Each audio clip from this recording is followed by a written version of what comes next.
to love my job. Oh, I want to preach the gospel. I was born to preach the gospel. I was born to preach the gospel. But I sure do love my job. Yes, I sure do love my job. Yeah. Oh, I really love my job.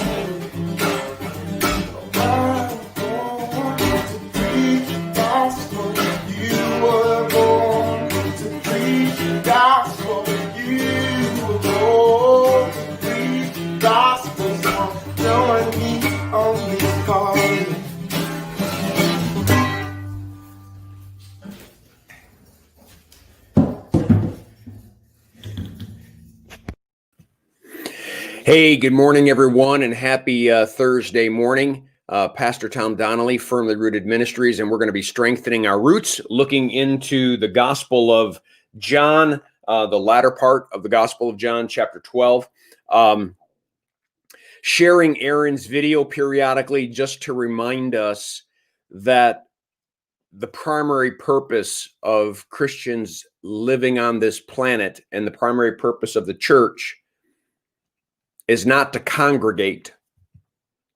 It is to go out and make disciples, right? We've been born again because somebody went out and fulfilled their mission, fulfilled their purpose. And we in turn have that mission and purpose to go out. So we're going to get to that in a second. I'll share the reason why I kind of stole his song. But I do that periodically. Diane Giroux, good morning. I think I saw sunshine peeking through. Yes, there is. Look at the light on the wall here. That means there's sun outside instead of dark and dreary. Vivian Davis, good morning. Good morning down in Florida. And looks like everybody's a little bit slow getting on today. Anne Marie, good morning. Good morning. So let's do the devotion and maybe we'll see who else pops on during the devotion. So let me grab my Bible.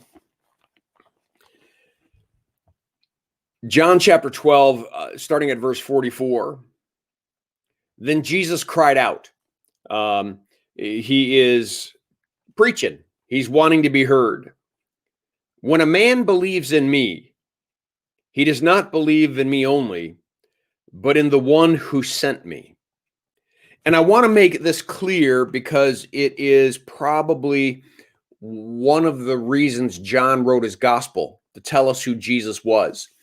One of the unique aspects of the ministry of Jesus is, unlike every other religion, let's use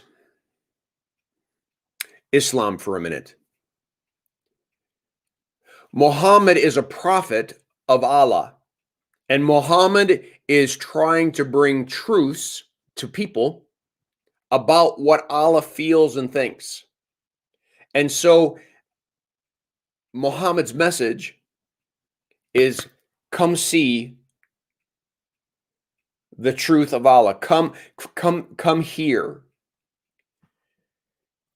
Jesus, uniquely different, says, I am the way, the truth, and life. I'm not inviting you to come see or come to know something I know. I am wanting you to know it in me. I am. Which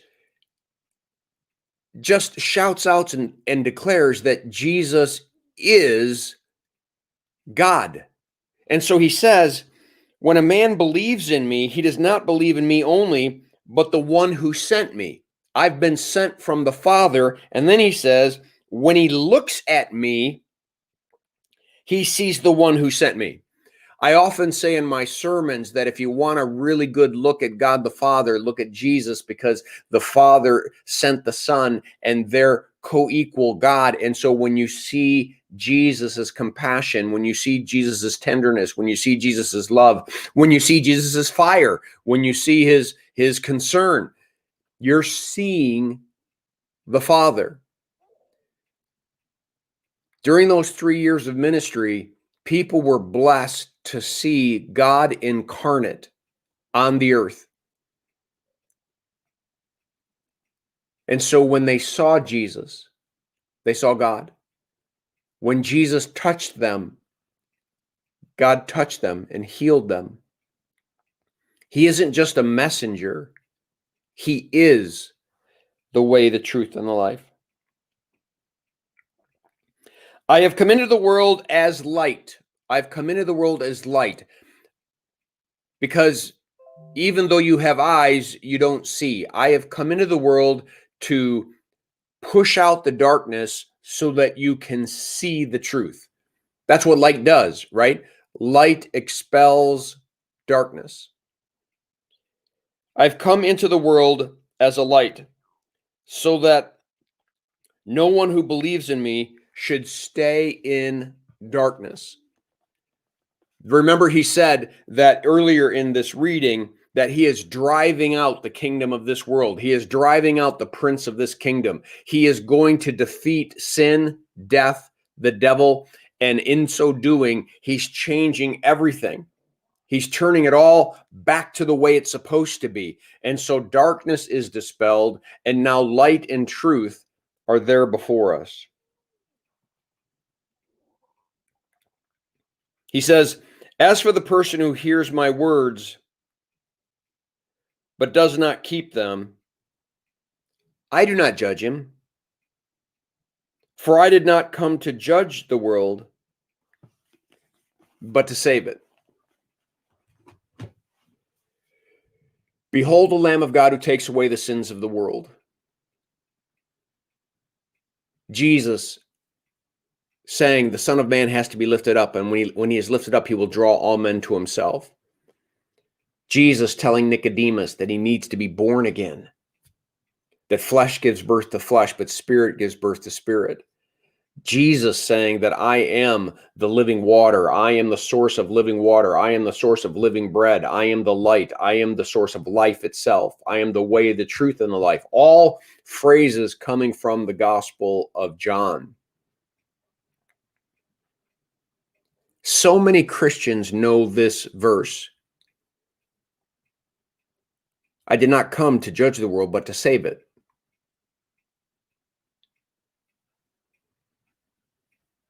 And I marvel where we as the church get this so twisted up.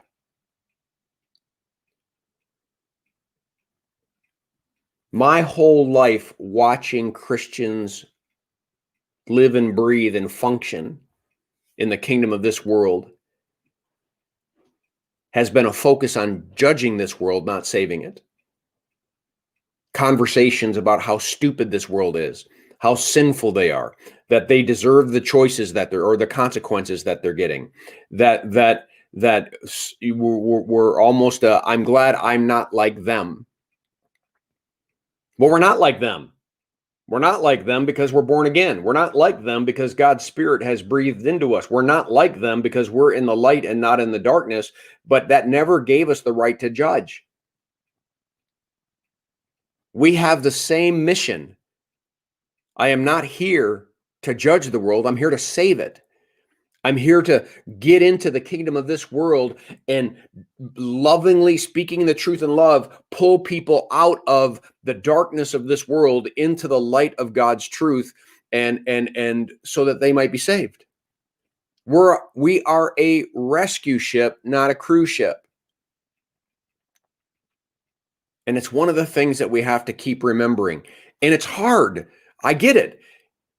Because we're living in a crazy world out there right now, and it's easy to judge. It's because we have a wisdom they don't have. We can call them stupid, and how how about if we saw them as ill?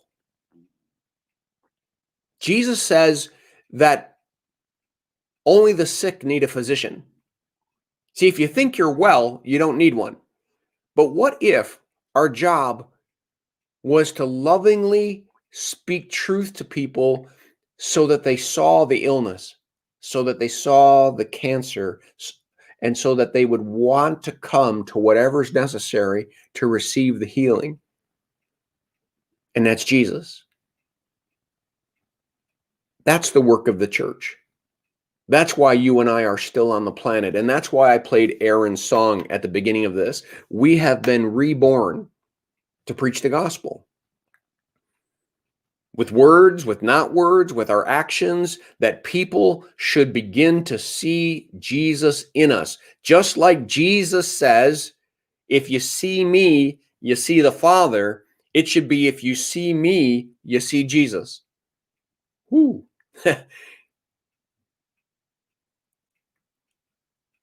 So when was the last time someone saw Jesus in us? When was the last time we thought about the fact that we need to go out there and be Jesus so that they see Jesus in us?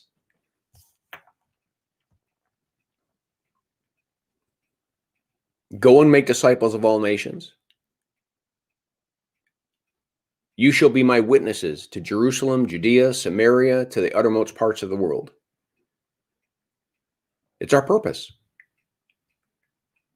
to be involved in a rescue mission. For the rest of our lives, we are involved in a rescue mission, not a judgment mission. All right, that's what I have for you today. Let me see what we got here. Good morning, Anne-Marie. The notifications didn't show up today. Huh. That's interesting because I created these. Yes, yeah, you should. Okay, that's weird. Good morning. And what Anne-Marie said, no notification today. I had trouble finding it. Interesting. That's crazy. I'll have to look. I didn't do anything different. I created it just like I normally do. And anybody who said that they wanted to get updated should have. Good morning, Becky. Jeannie in California. Good morning. Kimberly Donnelly, me too. Is this more censorship? I hope not. I hope not. But we'll see. We'll see. That would explain why so few are on today. Yeah, because they didn't get notified. All right. Well, everyone, blessings on your day. Make it a firmly rooted day.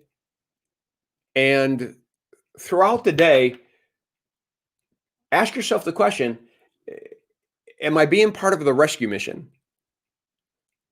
Or am I on my own judgment mission?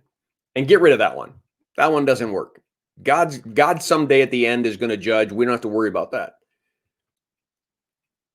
But let's spend our time finding how to win some. Peace, everyone.